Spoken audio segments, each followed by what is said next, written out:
Assalamualaikum warahmatullahi wabarakatuh. Rahayu, rahayu, rahayu. Pemerhati, pemirsa, netizen, subscriber, penonton, Padepokan Gaul yang budiman, dimanapun berada, baik di alam goib maupun di alam nyata. Mudah-mudahan semua diberi kesejahteraan, keberuntungan, kesehatan, lahir dan batin. Senantiasa kami doakan yang sedang diberi sakit, diberi kemudahan untuk sembuh dan tidak kambuh-kambuh lagi. Setelah sembuh, mudah-mudahan juga diberi nikmat untuk bisa mensyukuri kesembuhan itu. Pemirsa yang budiman, kali ini mohon izin untuk Paduan Gaul membuat konten daripada misteri-misteri yang ada di Nusantara. Untuk mendahului konten ini, pada kenyataannya makhluk gaib, hal-hal gaib itu sangat berpengaruh pada kehidupan manusia. Hal ini juga diterangkan daripada oleh orang-orang alim mengenai gaib itu ada dan kita wajib percaya. Gaib ada yang golongan kanan dan gaib ada yang golongan kiri. Itu semua bermuara dulu ketika Nabi Adam alaihissalam diciptakan oleh Allah dan masih tinggal di surga. Demikian ceritanya. Pemirsa, di Jawa ini banyak cerita tentang gaib, banyak cerita adanya kerajaan gaib yang tidak bisa dipandang oleh mata, tetapi sangat berpengaruh kepada kehidupan manusia sehari-hari. Lebih khusus, saya pernah mendengar cerita baik dari rekan-rekan saya atau membaca sebuah artikel cerita mengenai adanya gaib yang sering dipanggil dengan Dewi Lanjar. Secara posisi versi teman-teman saya adalah ada di laut utara Pulau Jawa ini. Untuk kotanya mana, mungkin pemirsa sudah banyak yang tahu. Kali ini seperti biasa, saya mohon izin untuk mengetahui sisi gaibnya, apa sebenarnya dan siapa sebenarnya Dewi Lanjar itu, dan bagaimana sepak terjangnya kehidupan gaib Dewi Lanjar kepada dunia manusia yang nyata ini. Untuk itu, saya mohon izin akan menghadirkan makhluk gaib yang mudah-mudahan diizinkan untuk bercerita hal ehwal mengenai Dewi Lanjar ini. Mohon doa pemirsa, mudah-mudahan berjalan lancar dan insya Allah ada manfaat daripada golongan kita manusia. Seperti sebelumnya sering saya ungkapkan, sering saya sampaikan bahwa di dunia gaib itu banyak tipuan. Iblis sebagai anak turun Azazil tidak pernah berhenti untuk mencari teman sebanyak-banyaknya di neraka nanti yang terdiri dari anak turun Nabi Adam alaihissalam. Dari pengalaman kami ketika dialog gaib itu, berbagai macam cara mereka menggunakan metode teknik untuk menggoda anak cucu Adam sehingga tergelincir untuk menjadi teman di neraka nanti. Kali ini saya temani oleh mediator saya, Mas Hamid. Ini namanya Mas Hamid, bukan Mas Titis ini. Berhubung pemirsa banyak Mas Entis terus, walaupun yang tamil Mas Hamid ya dipanggil Ki Entis. Ya Mas Hamid kah? Nggih, Pak. Monggo. Siapaan nggih? Bismillah ya Allah, masuk. Bismillahirrahmanirrahim. Ya Allah, saya mohon ya Allah, saya ingin tahu hal ehwal mengenai Dewi Lanjar yang ada di laut utara Pulau Jawa ini ya Allah. Jadi aku mohon diizinkan hadirnya makhluk gaib yang mau dan tahu yang mau cerita dan tahu mengenai Dewi Lanjar ini ya Allah. aku mohon dihadirkan makhluk gaib yang asli. Apabila ada yang menyerupai atau penyusup, aku mohon ya Allah langsung ketahuan dan dilempar jahanam. Jadi yang masuk mediator ini betul-betul yang diizinkan untuk bercerita mengenai hal ehwal Dewi Lanjar. Bismillahirrahmanirrahim. Ya Allah, makhluk gaib yang diizinkan untuk bercerita mengenai Dewi Lanjar, saya mohon datang ke sini, masuk mediator ini. Penyusup, penipu tidak bisa masuk. Jadi yang masuk betul-betul yang diizinkan untuk bercerita tentang Dewi Lanjar. Energi bahasa langsung disesuaikan dengan saya dimasuki. Hadir. Allah.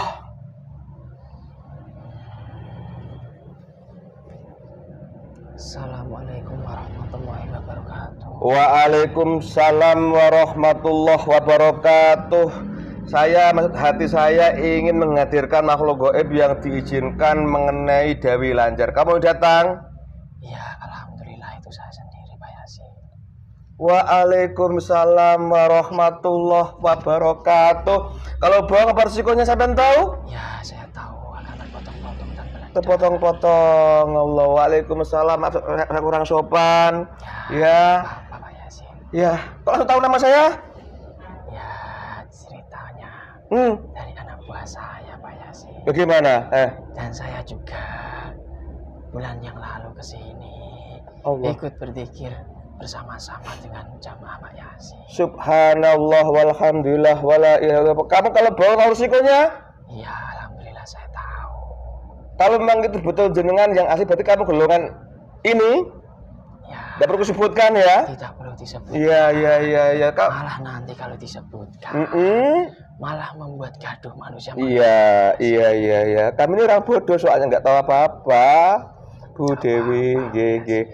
Alhamdulillah, masya Allah. Tiba-tiba saya ingin tahu soal panjenengan. Ya, panjenengan pun tidak perlu cerita siapa panjenengan lah ya. Cuma diceritakan saja nanti apa yang kutanyakan dan nggak usah tahu siapa panjenengan yang masuk di kantor ini ya. Ya. Karena kami ini orang bodoh ya ingin tahu saja. Mudah-mudahan dengan dialog ini dengan panjenengan nanti ada sedikit gambaran bahwa hal ehwal dulunya mungkin pernah difitnah ini dan sekarang posisi Anda bagaimana, tampil Anda ya biar agak menjadi dikit lah. Panggil Bu Dewi saja. Ya gitu, panggil Bu ya. Jadi biar tidak nanti salah persepsi. Kemudian juga ada pencerahan bahwa Islam ini apa yang diketahui oleh manusia ini juga merupakan tipuan dari iblis gitu loh Bu ya. Ya. Terima kasih, selamat datang. Bila keadaan di padepokan saya. Saya sudah tahu Pak Yasin. Tahu, datang ke sini langsung. Seperti ini keadaannya Bu. Ya, saya tahu. Nggih. Sejujurnya, saya itu bulan-bulan yang lalu tidak tahu sampean Pak Yasin. Tapi karena banyak pasukan-pasukan gaib yang bersilaturahmi lah, ingin bergabung di kerajaan Laut Utara. Allah. Otomatis dari pasukan-pasukan saya juga akan memberitahukan informasi kepada saya bahwa ada pasukan gaib yang mengislamkan dari jamaah beliau dari sini yang bernama ini. Dari situ makanya berhari-hari berminggu-minggu kok pasukannya yang datang kok dari situ semua. Ini tuh siapa? Tepatnya di mana? Namanya siapa? Setelah itu saya bersama pasukan-pasukan saya berangkat ke sini pada waktu Pak Yasin bersama rekan-rekan berzikir bersama, belajar bertobat bersama. Dari situ kebetulan saya bersama pasukan-pasukan saya di asas ini ikutlah berzikir, ikut ngaji sama Pak Yasin, lihat ngobrol-ngobrol kalian sama teman-teman kalian itu ngobrol apa, ngobrol soal beliau apa. Saya itu ikut mendengarkan Pak Yasin. Makanya saya tahu, oh ini namanya Pak Yasin, ini namanya itu. Saya juga tahu. Gitu. Subhanallah. Terima kasih banyak. Jadi ini bukan sanjungan ya. Bukan. Nanti tadi saya keluar loh. Kan itu anggap saja biasa-biasa saja. Oh ya, makanya itu. Anggap saja perkenalan Pak Yasin. Terima kasih Bu.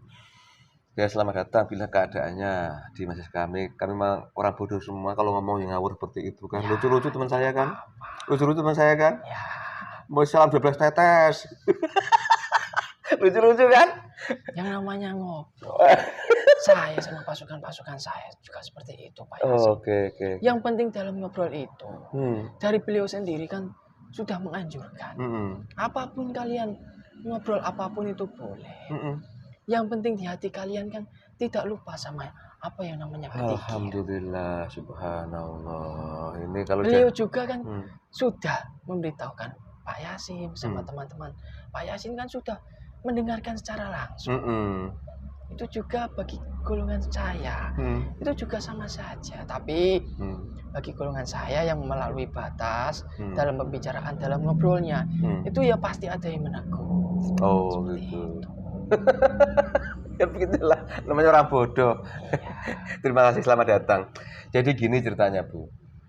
Saya tiba-tiba kok ingat tentang bahwa di utara kota Pekalongan itu dulu saya sering mendengar. Saya nggak ambil pusing sih soal itu sih. Saya nggak tertarik dulu kan. Tapi nyataannya kok ada kisah-kisah yang sangat berpengaruh di dunia manusia, lebih-lebih dimakan sama Dewi Lanjar. Ya. Jadi dan juga saya pernah mendengar cerita langsung dari beliau soal siapa Dewi Lanjar. Saya juga pernah membaca tulisan beliau tentang Dewi Lanjar itu.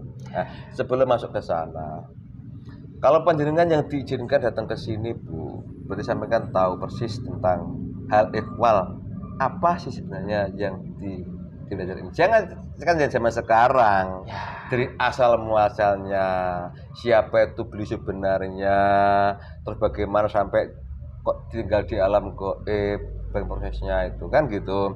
Jadi kita awal dari awal, jadi jelas siapa ada yang kesini. Makanya aku nggak perlu tanya ide itu, apalagi udah salam begitu kan. Waalaikumsalam. Kaget saya, cuma cara masuk nggak sopan, maaf aku ya Bu ya. Saya pikir golongan jin apa juga biasanya kan tak masukkan dengan cara seperti ini atau apa tidak masukkan gini, juga sopan sama sekali ya. Aku maafkan aku Bu ya. Gini. Kalau panjenengan memang yang diizinkan datang ke sini untuk bercerita hal ihwal apa yang manusia kenal sebagai Dewi Lanjar, coba ceritakan dari awal sebenarnya itu beliau itu siapa dan bagaimana ceritanya kok sampai bisa tinggal di alam gaib. Itu dulu, silakan monggo. Yang perlu saya ceritakan hanyalah pada waktu saat saya sudah di gaib saja, Pak Yasin. Oh. Ya. Terus pada waktu pertama kali saya memang bertempat tinggal di daerah utara. Setelah saya menjadi gaib, saya langsung bertempat tinggal di Laut Utara, di sebuah kerajaan. Pada waktu beliau 10 tahun ke belakang memporak-porandakan laut Samudra Pantai Selatan. Pada saat itu pemimpin yang bernama Roro Kidul itu bersama keluarganya dikunjungi beliau Sang Hyang Nurjayani Nirwana, diajak bertunduk tapi dianya tidak mau. Dan setelah itu beliau langsung menghancurkan dari seluruh kerajaan Pantai Selatan itu sendiri dan diganti dengan Ratu Pantai Selatan. Dari situlah pertemuan saya dengan beliau Sang Hyang Nurjayani Nirwana. Terus dari situ beliau setelah mendatangi Pantai Selatan, dia juga secara gaib diajak pasukan beliau yang dulu sering membantu beliau Sang Hyang Nurjayani Nirwana pada saat waktu di timur sana, Pak Yasin. Sebut saja namanya itu Mbah Ratu. Dari situ Mbah Ratu mengajak secara gaib beliau Sang Hyang Nurjayani Nirwana masuk ke gerbang dari kerajaan Laut Utara yang saya komandoi langsung, Pak Yasin. Dari situ setelah beliau masuk ke kerajaan Laut Utara itu, saya bersama pasukan-pasukan saya berjejer dari daratan sampai masuk ke dalam kerajaan saya, itu menunduk semua Pak Yasin. Tidak ada yang berani memandang beliau. Dari situlah awal pertemuan saya dengan beliau. Saya memang dulu itu belum apa itu yang namanya Islam Pak Yasin. Karena sejatinya saya sendiri itu dulu itu belum Islam. Saya masih goib yang ya belum Islam lah. Fasik masih. Dari pertemuan itu setelah beliau masuk ke kerajaan kami, saya ditawari beliau, mau masuk Islam apa tidak? Apakah kamu pengen nasib kamu menjadi hancur seperti yang di Laut Selatan? Dari situlah saya bersama pasukan-pasukan saya tunduk sama beliau dan pengen ikut dengan amalia beliau. Tapi pada waktu itu beliau belum mengislamkan saya Pak Yasin. Beliau hanya menyuruh saya, ya jika kamu pengen ikut Islam, ikut amalia saya, ya kamu datang sajalah ke majelis saya ke timur sana. Dari situ saya bersama pasukan-pasukan saya. 5 hari saya Pak Yasin bersama pasukan-pasukan saya. Dibiarkan sama beliau. Ya bukan dibiarkan Pak Yasin. Karena dari beliau saja sendiri kan Pak Yasin juga sudah mendengarkan tausiah-tausiah beliau bahwa di timur itu kan pasien-pasien beliau yang datang ke rumahnya kan sangat banyak sekali. Bahkan beliau tidur saja itu 1 jam 2 jam sekali Pak Yasin. Dari situlah saya disuruh kembali sama pasukan beliau yang bernama Mbah Ratu itu. Kembali saja nanti kalau sudah waktunya juga kamu diislamkan sama beliau. Saya bersama pasukan-pasukan saya kembali ke kerajaan saya Pak Yasin. Dari situlah pasukan beliau yang dulu kerap membantu beliau yang bernama Mbah Ratu itu bersama pasukan-pasukannya datang ke kerajaan saya atas utusan beliau Sang Hyang Cahaya Nirwana. Dari situlah saya bersama pasukan-pasukan saya diislamkan, diajak syahadat, diajak beristighfar, diajari bersolawat, diajari amalia seperti kalian-kalian yang kalian jalankan ini. Dari situlah saya sudah, alhamdulillah sudah masuk Islam karena utusan beliau Sang Hyang Cahaya Nirwana. Setelah beberapa bulan saya mengunjungi, langsung dipanggil beliau ke timur sana. Saya ditanyai kabar, senang sekali saya dipanggil ke sana Pak Yasin. Dewi Lanjar, bagaimana kabarnya? Alhamdulillah baik. Gimana? Sudah diislamkan? Alhamdulillah sudah diislamkan saya. Dari situlah saya ditanyai beliau, bagaimana kerajaan di sana? Kerajaan di sana, alhamdulillah ya, masih banyak orang yang memfitnah saya. Fitnah apa? Saya itu di sana diagung-agungkan masyarakat sekitar maupun masyarakat daerah-daerah tertentu yang datang ke pantai sana. Bahwa saya itu bisa mendatangkan uang yang secara instan, yang bisa dibilang sekarang ya pesugihan itu Pak Yasin. Sebenarnya saya akui dulu, ketika saya masih menjadi goib fasik bersama pasukan-pasukan saya memang membantu manusia sekitar situ. Ya dalam hal di sana kan ya laut, dalam belayar saya membantulah supaya mendapatkan ikan yang banyak. Tapi dari situ orang meyakini bahwa jika bisa mendapatkan ikan banyak, ya harus menyerahkan tumbal lah, menyerahkan sesajen-sesajen seperti kepala kerbau lah. Jika tidak menyerahkan itu, penguasa Laut Utara, Dewi Lanjar saya sendiri akan marah, akan membuat bencana di daerah sekitar situ. Dari situlah masyarakat sekitar situ maupun masyarakat di daerah luar itu menganggap bahwa di Laut Utara itu kalau minta pesugihan itu lebih mudah karena Dewi Lanjar.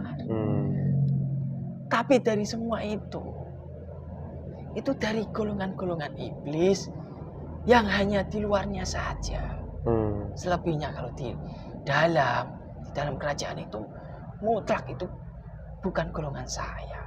Golongan saya bersama pasukan-pasukan saya hanya membantu saja.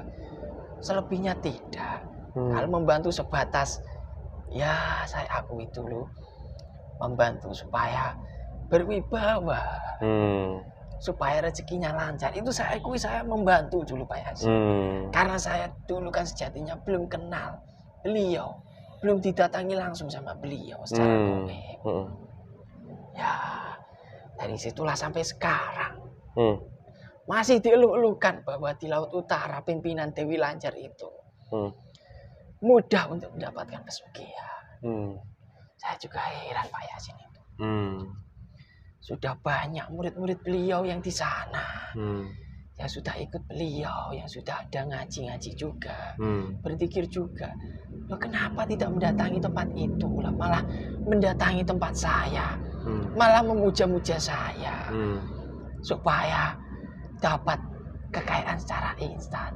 Dari situ saya setelah diislamkan sama beliau kan, tugas saya di sekitar situ kan ya menyadarkanlah orang-orang itu bahwa Dewi Lanjar sejatinya tidak seperti itu. Gitu Punya. Mohon maaf ini jauh-jauh dari barat, mau minum apa Punya? Tidak usah ya. Terima kasih banyak. Panjang lebar cerita panjenengan dari awal sampai tadi itu. Jadi intinya panjenengan itu duduk di alam nyata kalau begitu. Ya. Cuma nggak bisa diceritakan ya. Nah, ini yang menjadi pertanyaan saya. Ini kan mau tahu dunia luar manusia Punyai. Ya. Kalau boleh sedikit silakan dibocorkan, Pak Punyai. Saya ngambil minum saja. Alhamdulillah. Saya nggak tahu selera panjenengan toh. Jika tadi Pak Yasin manggil saya habis maghrib, paling dari pasukan Panglima saya yang datang ke sini Pak Yasin. Berhubung saya tadi lagi bertugas dan setelah Isya saya sudah selesai bertugas ya saya bisa datang ke sini. Alhamdulillah. Pas tadi juga kayak ada tamu juga, ada orang berobat. Yang adiknya itu ada gangguan jiwa, ternyata juga efek daripada kodam-kodam leluhurnya mereka. Jadi ikut settingan Allah enak ternyata ya. Ya seperti itulah manusia sekarang Pak Yasin. Ya kalau bisa dibilang jika ada keluarganya sakit, pasti manusia sekarang itu kebanyakan menyerang dari manusia yang lain. Pasti kebanyakan ini diserang orang, diganggu orang, disantet orang. Sejatinya itu tuh perbuatan dari mereka sendiri, dari leluhur mereka, tapi dari manusia sekarang tidak sadar. Iya, ya sudah terserah mau. Ya intinya tobat itu kan obatnya. Tidak apa-apa. Yang penting Pak Yasin menjelaskan secara benar, secara jelas, maupun dia bisa menerima atau tidak, ya itu urusan mereka. Alhamdulillah, terima kasih. Terus ini kembali ke panjenengan. Berarti memang betul bahwa panjenengan dulu pernah hidup di alam nyata kalau begitu. Ya benar. Ya, memang nggak disebutkan zaman siapa, waktu itu sebagai apa gitu, nggak boleh ya? Tidak perlu Pak Yasin. Kenapa? Karena saat ini di daerah situ banyak yang mengagungkan yang namanya Dewi Lanjar. Membuat sejarah sendiri bahwa Dewi Lanjar seperti ini, seperti ini. Jika saya menjelaskan, itu malahan nanti iblis yang di dalam manusia-manusia di sekitar sana itu malah membuat rumit saja Pak Yasin. Oh gitu, jadi nggak perlu ya. Sebenarnya kita ambil esensi bagaimana perjalanan panjenengan dari ini sekarang posisi bagaimana gitu aja ya, sehingga mudah-mudahan yang masih dipengaruhi energi negatif yang kelam itu mudah-mudahan diberi pencerahan kan gitu. Ya. Terus ini Punyai, kok prosesnya dulu hidup di alam nyata, ketika sampai terus pindah ke alam gaib itu dengan cara wafat atau bagaimana? Boleh cerita itu aja, boleh? Ya, ya seperti sewajarnya manusia Pak Yasin. Saya juga meninggal dunia. Meninggal dunia. Dikuburkan. Jasad sampean. Secara jasad seperti manusia-manusia biasa. Tapi saya setelah goib, tidak perlu saya sebutkan, Pak Yas. Ya, biarkan menjadi sejarah yang akan terungkap nantinya saja. Oh gitu ya. Akan ada waktunya sendiri, Pak Yas. Oh gitu ya. Saya berarti, ketika Pak Jenengan tadi mengatakan sekarang ini posisi sampean sudah tadi cerita Ibu sudah masuk Islam, bahkan ikut amaliyah seperti apa yang kita amalkan di sini. Memang sering saya dialog sama goib bahwa apabila goib sudah ikut Sang Hyang Nurcah Nirwana, itu amaliyah dikiranya sama seperti di sini. Gitu punya ya? Ya benar. Tetap ia melaksanakan syariat Nabi Muhammad Sallallahu Alaihi Wasallam. Adapun dikir wiridanya ngajinya seperti apa yang sama di sini gitu. Iya benar sekali. Jadi tidak ada yang berbeda. Tidak beda. Makanya habis maghrib mungkin Ibu bisa juga ya. Kalau tadi kesini juga panglimanya aja ya. Iya. Oke. Jadi esensinya dulu punya emang pernah dinyata, kemudian pindah ke goib seperti itu, cuma prosesnya dengan sistem wafat ya. Wafat itu jasad dimakamkan. Adapun rohnya ternyata ke situ, tapi belum boleh diungkap. Nah, sekarang perjalanan ketika Bu Nyai wafat dan sudah di alam gaib sampai ketemu dengan beliau, yang simpel saja, itu rentang waktu berapa tahun? Wah, sudah lama sekali tuh Pak. Bertahun-tahun ya. Dan kala itu tadi Ibu cerita hanya membantu orang di sana dalam hal bukan pesugihan berarti ya? Bukan. Kalau itu menyebutkan ada yang mengaku-ngaku. Yang namanya pesugihan dan langsung datang ke Laut Utara. Pasti dari segi iblisnya yang di sana bisa menyerupai saya, Pak Yas. Bisa mengaku-ngaku saya.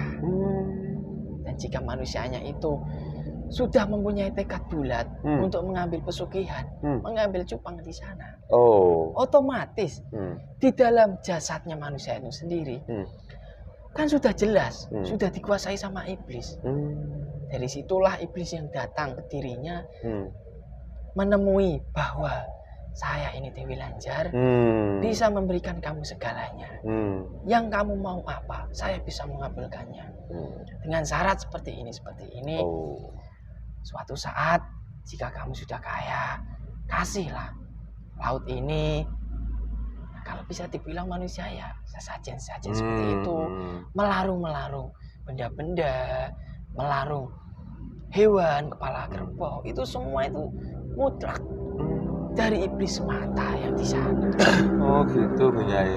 Jadi pendek kata, selama ini Dewi Lanjar, maaf ya, Bu Dewi Lanjar tidak pernah memberi pesugihan.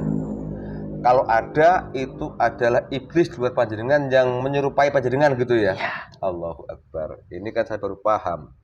Jujur aja, saya nggak pernah berpikir, dulu nggak pernah berpikir, ya mosok lesuk ngono-ngono ya, aku nggak percaya. Kalau orang mau bekerja dapat uang ya bekerja. Kalau orang mau dapat duit ya bekerja dengan nyata gitu. Saya pikir itu nggak ada hebat, ternyata tapi di luar sana, banyak cerita. Bahkan kadang-kadang ada yang mengatakan kalau ada orang di pasar kok bawa payung pakai Jawa kuno, itu Dewi Lanjar, betul? Iya, di pasar-pasar itu. Bukan hanya dulu-dulu yang pernah Pak Yasin dengarkan. Sampai sekarang. Bahwa yang menyerupai saya di pasar, menyerupai saat dia sedang beribadah, itu banyak sekali Pak Yasin. Dan dari manusianya itu sendiri tidak pernah memilah-milah apa itu namanya yang kebenaran. Langsung menganggap bahwa itu hanyalah Dewi Lanjar. Benar adanya itu Dewi Lanjar. Dari situlah kalau ada orang yang menjumpai yang mengaku-ngaku Dewi Lanjar, pasti langsung datang ke Laut Utara. Entah itu melalui perantara yang bisa dikatakan seperti ya dukun-dukun lah, juru kunci di sana, orang yang disegani di sana, bahwa bisa menemukan lah bisa mengajak komunikasi bahwa secara jasad sama Dewi Lanjar, dimasukkan secara jasad, bisa ngomong secara langsung, itu semuanya itu langsung dari iblis, Pak Yasin. Oh, astagfirullah. Bukan hanya di Laut Utara saja, sampai sekarang di tempat saudara saya di Pantai Selatan juga masih seperti itu. Itu. Jadi kalau aku boleh kata, selama ini yang menyerupai panjenengan pernah wujud atau pernah berdialog, itu bukan panjenengan kalau begitu? Bukan. Oh, jadi selama ini aku mohon kejujuran panjenengan, ya. Pernah nggak menemui seseorang atau masuk ke jasad orang sebelum di sini? Monggo. Kalau untuk dulu, sebelum saya ikut dengan beliau, masih menjadi goib fasik, itu saya memang tergolong goib yang usil, yang nakal. Bisalah yang bisa dikatakan di sana juru kunci, bisa mengajak ngobrol saya, itu memang benar adanya. Ngajak ngobrol, menggali-gali informasi saya. Tapi dari situ saya juga memilah-milah. Tidak semerta-merta dia bertanya seperti ini saya jawab semuanya, tidak seperti itu. Saya hanya menemui saja, masuk secara jasad. Jasad pun itu ya bisa dibilang keilmuannya yang sudah tinggi lah. Tapi setelah saya ikut dengan beliau Sang Hyang Nurjaya Nirwana, saya pernah bulan-bulan kemarin memang masuk di dalam tubuh dari jamaah beliau Sang Hyang Nurjaya Nirwana. Tapi itu juga seperti Pak Yasin ini kan setiap waktu jika ada goib yang masuk kan pasti diprostek. Ini benar atau tidak, ini berbohong atau tidak. Tapi dari teman Pak Yasin itu saya bukan menyalahkan, tapi dianya sendiri belum menyadari bahwa yang dimasuki itu benar atau tidak. Dia hanya memprostek awal-awal saja, dan itu sendiri juga tidak dibantulah sama golongan cahaya. Dan dari penarikan saya itu juga bukan di tempat jamaah seperti ini, yang aura positifnya yang sudah ada golongan cahayanya itu memancar besar. Jika ada penyusup-penyusup kan bisa dibantu Pak Yasin. Tapi dari teman Pak Yasin itu menariknya itu bukan di tempat pada waktu saat ngaji, di tempat luar, di daerah pantai juga. Dari situ saya memang pertama kali menyuruh pasukan saya, panglima saya yang masuk. Tapi setelah dia meminta bahwa saya saja yang masuk, saya turuti. Karena itu juga murid beliau lah, saya menghargai. Yang membantu itu juga dari golongan cahaya. Saya menghargai semuanya. Saya masuk. Tapi saya masuk hanya 5 menit saja. Selebihnya dari omongan yang dibicarakan secara jasad yang saya masukin ini, itu hanyalah iblis, Pak Yasin. Astagfirullahaladzim. Karena apa? Saya sudah mengetahuinya.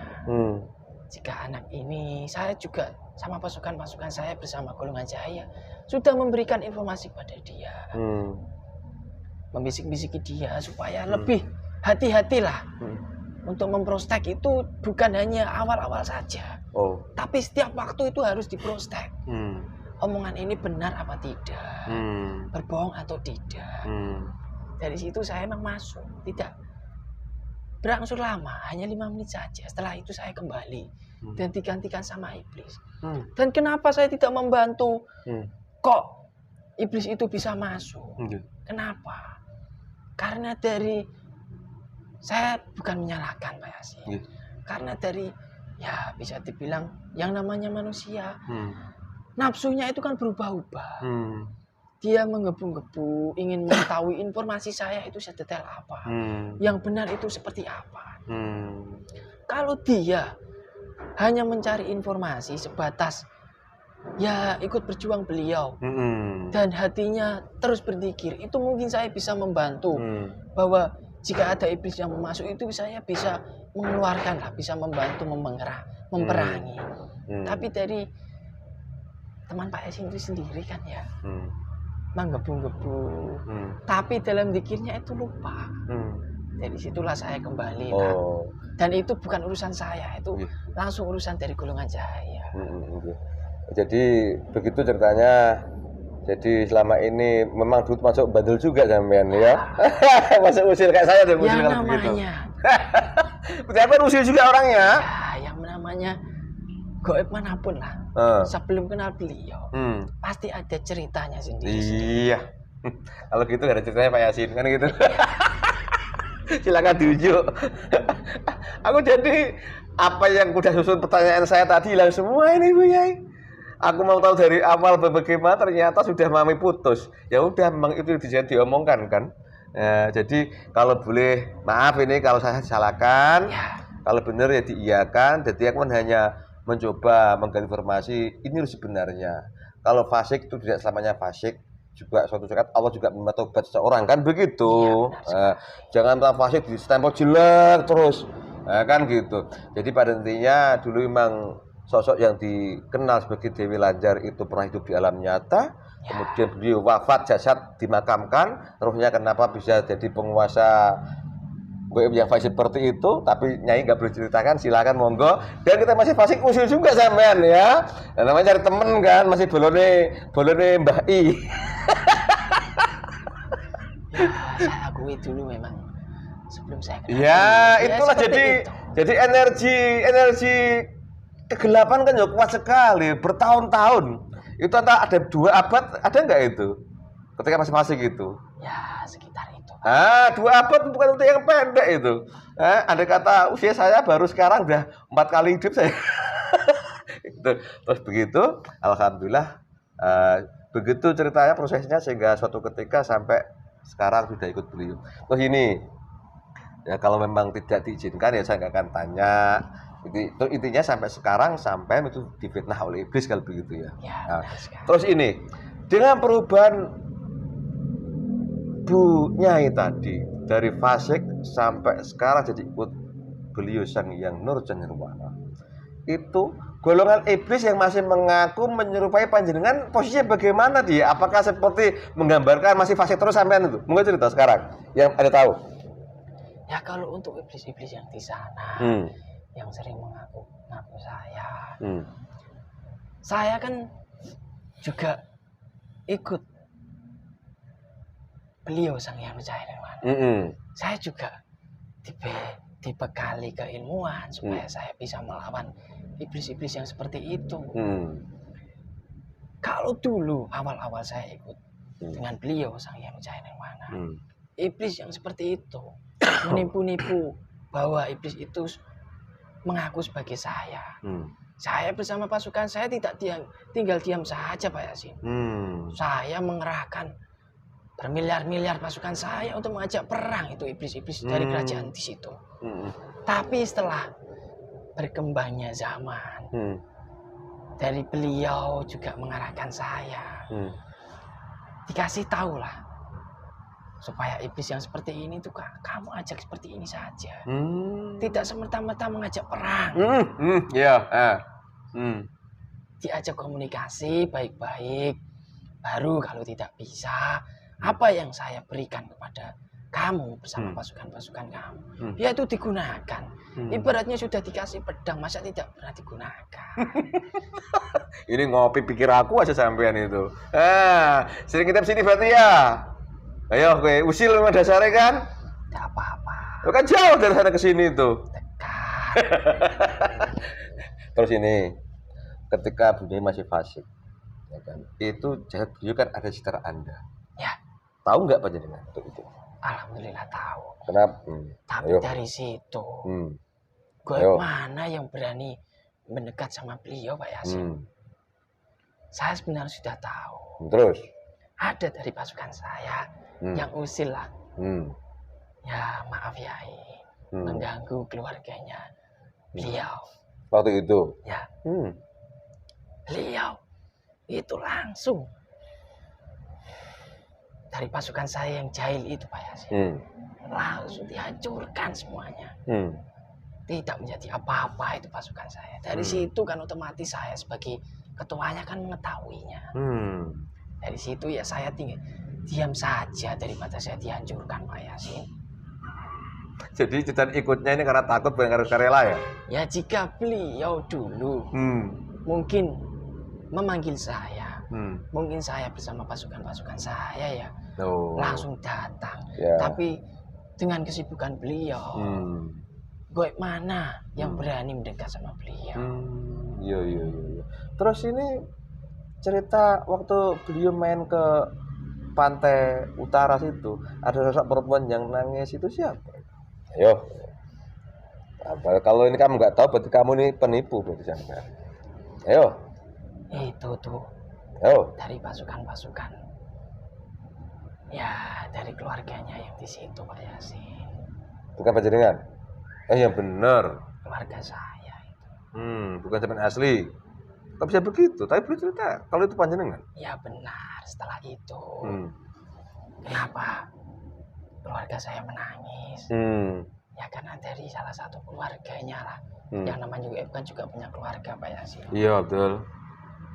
Ya menyerang dari beliau dan tidak mau tunduk. Langsung dilempar ke neraka. Dari situ kan saya juga sebagai keluarga ya inginlah memohon kepada Yai. Walaupun dari pasukan-pasukannya saya tidak berani langsung. Dari situ ya otomatis saya sebagai yang awalnya seperti Pak Yasin, ya kan seperti merasakan juga. Iya. Jadi itu kisah itu betul, kisah itu berarti ya. Benar sekali. Cuma mungkin ya ini kita bilang proses, Nyai. Cuma nggak ada yang salah, proses mah kehendak Allah kan gitu. Tapi kan udah terjadi cerita ini gitu kan. Iya. Nah, jangan sampai nanti ada omongan yang masuk yang beda. Berarti kan Anda ini bukannya saya maksud kalau begitu. Aku masih ngeyel kan saya? Tidak apa. Iya kan aku nih bodoh gitu loh. Ya terserah. Saya juga bodoh Pak. Setiap saat saya juga belajar, terus belajar. Yang namanya orang bodoh itu kan diwajibkan untuk belajar. Jika ada orang-orang yang sudah mengaku kepintarannya itu, apalagi sudah melupakan Allah Subhanahu Wa Taala, itu kan patut dipertanyakan. Oke, kembali ke panjenengan. Berarti untuk saat ini apabila masih ada yang menganggap bahwa di tempat situ masih ada unsur orang mencari harta, ini itu fitnah dari iblis kalau begitu ya? Ya itu benar semua. Masih kuat sampai sekarang?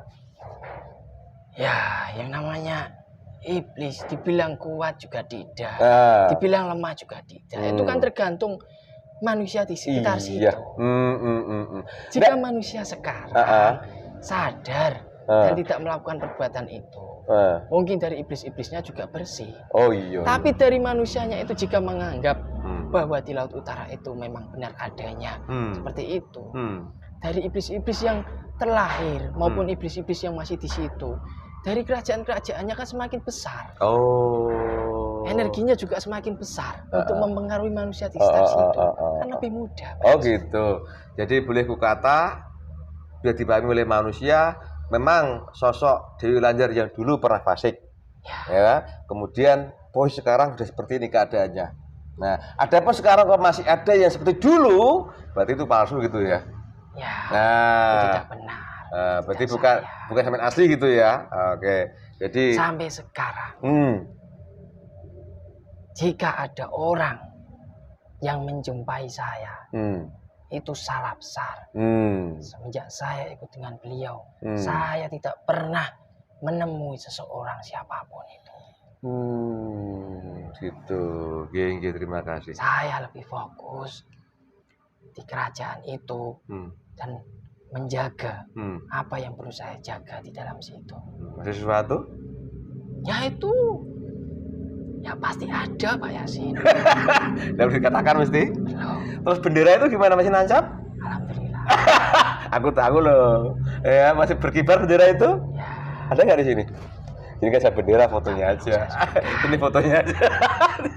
Terus ini, tadi Bu Nyai sedikit nyinggung masalah awal muasal sehingga panjenengan sampai ketemu dengan sosok Sang Hyang Nur Cahya seperti itu. Tadi menyinggung masalah Laut Selatan. Aku juga dari dulu gak pernah ambil pusing soal itu, Bu Nyai.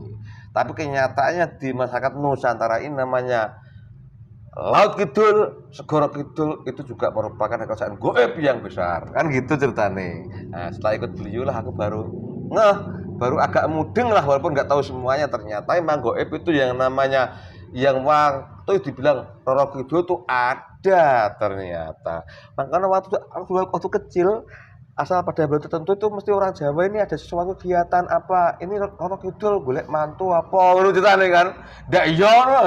Tapi nyatanya ada, bahkan tadi Bu Nyai bercerita sudah oleh beliau. Ya, Bunda Ratu itu yang penggantinya apa gitu? Ya. Oke. Suatu saat aku juga akan membuat cerita soal kerajaan selatan, Bu Nyai. Ya. Sekarang utara ini jelas Allahu Akbar. Aku sangat tersanjung dengan yang kerja ke sini gitu loh. Tidak apa-apa, iya. Ngobrol-ngobrol biasa itu tidak apa-apa. Iya kan. Ya masih gue nyata ini kan sekedar ada susupan iblis itu nggak terasa ya Bu Nyai. Ya masa saya hanya melihat di atas saja. Oh gitu. Lihat ke sini saja ya, sekali-kali diajak ngobrol. Ya Allah. Teman-teman ganteng-ganteng tuh lihat itu. Pedo semua. Ini jangan dibawa ke alam gaib, nanti nggak boleh. Mesti pengen naksir kan? Mesti pasukanmu kan?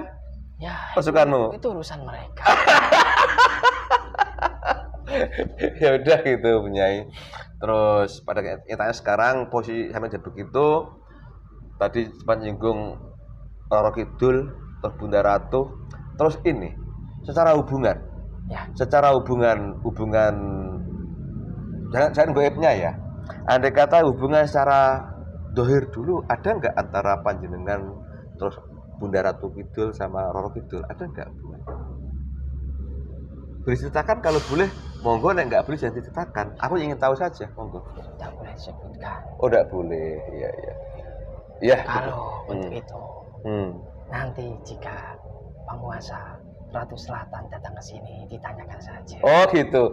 Beliau mau ke sini kira-kira? Ya, kalau diizinkan ya ke sini. Makanya itu, aku nggak pernah menyangka bahwa justru yang sosok yang saya ingin tahu malah yang datang. Semula banyak diizinkan bahasa jin atau apa. Kalau bangsa putih pun juga mungkin juga nggak mungkin lah, siapalah aku ini kan gitu, siapalah kami ini, dan siapa pula jasad yang saya masuki kan nggak pernah saya pergi ke sana. Karena udah masuk itu kan golongan tertentu kan ya golongan itu nggak sembarangan gitu kan.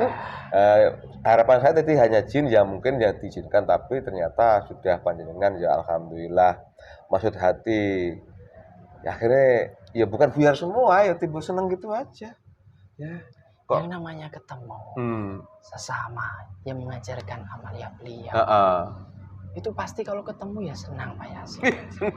Untuk energi-energi ya pasti memancarkan energi positif. Alhamdulillah. Ya sekali-kali lah. Untuk penguasa-penguasa yang lainnya kan boleh diajak ngobrol. Mau? Ya. Saya diizinkan kira-kira? Jika beliau mengizinkan, ya insya Allah bisa datang ke sini. Oh gitu, ya kayak gitu. Kayaknya mohon pada Allah izin saya Nirwana, saya izinkan. Ya datang silakan, terserah. Kadang ya iblis, kadang-kadang ya golongan putih. Nek golongan macam-macam ini aku agak hati-hati. Ya, masalahnya kan diajak ngobrol. Iya, maksudnya dia transfer ke dunia nyata ini loh. Malah siapa aku ini? Kan gitu. Ya, masa golongan saya masa tugasnya perang terus ya, sekali-kali ngobrol sama jasad seperti ini. Ya maksud aku ini kan ditonton dunia manusia nanti. Nah gitu kan timbul energi iblis nggak jelas ya, gitu itu loh. Pasti iya.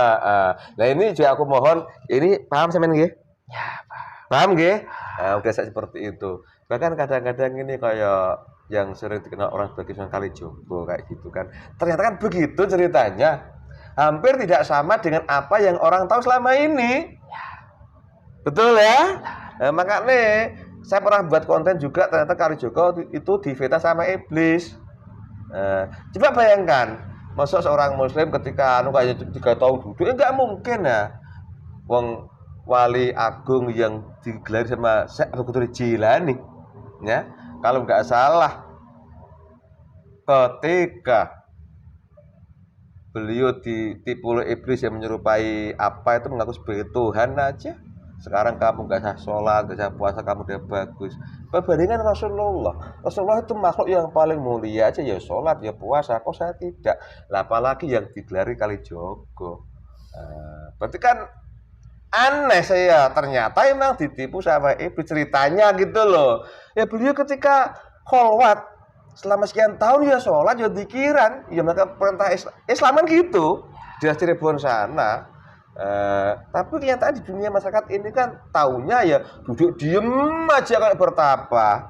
Nah kan difitnah, wah lebih seperti panjenengan kan gitu. Yang namanya manusia. Nah, jika tidak ada iblisnya, yo, nanti ya bagi golongan-golongan saya siapa yang saya perjuangkan, Pak Yasin? oh iya gitu ya. Ini kan cerita pengalaman gitu. Bahkan sekarang ini kembali ke cerita memori Kalijogo ya. Kayaknya beliau kan itu posisinya, paham ya? Ya, Pak. Kan jauh berbeda dengan apa yang orang salam ini ketahui. Ya, benar sekali. Tipuan dari mana-mana ya nggak perlu kujelaskan. Inilah berkah manfaat ikut beliau. Ya, benar sekali. Nah, jadi tujuan ini loh sebenarnya. Ini sebenarnya. Jadi jangan asal-asal aja. Asal ada barang aneh dibilang keramat, kira bagus. Padahal itu yang berbuat iblis kan gitu. Ini enggak? Ya, benar. Ini sekali. Kalau salah silakan loh, Nyai. Iya emang. Kejadiannya seperti itu. Lah iya. Kayak keramat aneh ajaib, tunggu dulu. Yang kerja apa dulu? Golongan putih, golongan iblis kan gitu. Tapi orang sekarang kan asal barang aneh kan dianggap hebat, asal dianggap mulia kan gitu. Pasti bagusnya golongan iblis. Itu kira-kira ya. Saya nggak pernah jadi fase kan tidak tahu. Pengalaman gitu loh. Ini sama-sama ngobrol curhat ya, Bung Yai ya. Jadi mudah-mudahan manfaat. Terus ini dan ini kembali juga alhamdulillah. Nostalgia dengan tadi yang ku bilang sebagai sosok yang digelar Sunan Kalijogo tadi itu. Kalau nggak salah juga seperti itu. Lihat di depan sana ada bekasnya. Iya, ada. Nah, kayak gitu kenyataannya kan. Aku pun kaget. Ya aku udah ambil pusing lah. Apalah aku ini kan gitu. Tapi aku matur beliau jawabnya ke sana. Ya itulah kepandaian beliau cara mengarahkan biar nggak gampang ditipu iblis. Ya benar sekali. Subhanallah. Terima kasih Bu Nyai. Mohon maaf apalagi pernah juga ikut hadir jamaah ke sini. Ya harapan saya ya begitu keadaannya. Kami hanya belajar dan belajar. Kami bukan siapa-siapa. Adapun kok sosok yang sekarang seperti itu kok sudi hadir ke sini, itu juga penghormatan buat kami. Itu semua sudah kehendak Allah. Amin. Subhanallah. Alhamdulillah. Mudah-mudahan ini juga bukan pemicu tanduk pada kami. Paham ya? Ya, Pak. Ya itulah perlu hati-hati. Jadi begitu kenyataannya. Sebelum kami berpisah, izinkan saya mengulangi lagi. Memang dulu sosok yang dikenal sebagai Dewi Lanjar pernah hidup di dunia manusia. Kemudian beliau wafat, entah karena apa, wallahu alam, akhirnya tinggal di kerajaan gaib yang fasik. Bertahun-tahun berarti perbuatannya fasik, usil, kayak bengek kan, udah ngomong sendiri. Adalah atas izin Allah sekarang udah ikut beli seperti itu keadaannya dan amaliyahnya sama. Dan sekarang ini, posisi sekarang ini, kalau masih ada yang merasa ketemu dengan Dewi Lanjar ya dulu seperti dulu, itu berarti itu bukan panjenengan ya. Alhamdulillah. Itu semua tipuan iblis. Oke, terima kasih Bu Nyai. Ya, sama-sama Pak Yasin. Terharu saya. Biasa saja. Ya biasa aja. Aku nggak nyangka. Aku pikir datang hanya panglimanya atau apanya gitulah. Nggak capek seperti itu, nggak capek ya. Ya, emang saya. Ternyata ada sosok Dewi Lanjar itu ya. Terima kasih Bu Nyai, monggo silakan kembali. Kalau kami dengan kurang maaf ya mohon dimaafkan nggih. Ya. Tetap semangat. Kibarkan bendera itu di sana terus. Ya, alhamdulillah. Alhamdulillah, mudah-mudahan. Jika ada tutur kata saya yang salah di sini, Sami-sami nggih. juga saya minta maaf. Nggih. Itu hanya sebatas cerita singkat Iya. saja yang Iya. bisa saya jelaskan di sini. Siap. Jadi sekarang dari dulu sampai sekarang posisi panjenengan tidak pernah memberi pesugihan gitu ya. Tidak. Kalau membantu ya sebenarnya dulu pernah, tapi sekarang nggak lagi. Kalau ada yang mengaku bahwa Dewi Lanjar pernah pesugihan sampai sekarang itu iblis. Ya. Nah, oke, terima kasih. Mudah-mudahan ini tak siarkan dunia manusia ada manfaat. Terima kasih Bu Nyai, mohon maaf. Saya pamit dulu Pak Nggih. Hasyim. Assalamualaikum. Waalaikumsalam warahmatullahi wabarakatuh. Mas kami ini tawan iblis kembali lengkap jasadnya berbasu bi alfi al-salam.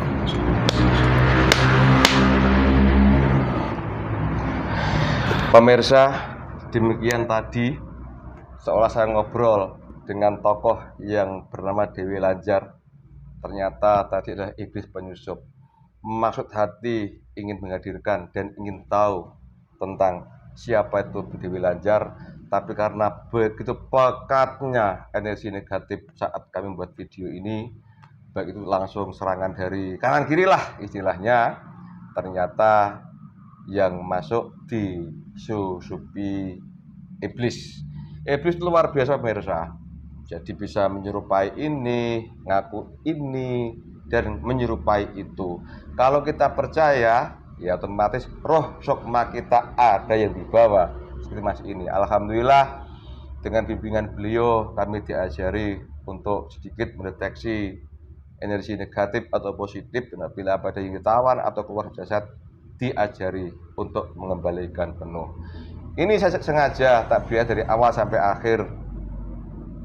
Bagaimana sih sebenarnya tata cara iblis apabila mau menyesatkan anak manusia? Seperti itu kira-kira. Dia bercerita seolah seolah tahu. Kalau kita meyakini dan percaya sepenuhnya, ya akhirnya ada bagian daripada rohani kita di bawah dan kadang diisi oleh pasukan mereka, sehingga kadang kita disesatkan, disuruh melakukan ini, itu, ini dan itu. Lama-lama ya seperti yang sering kita buat konten-konten itu.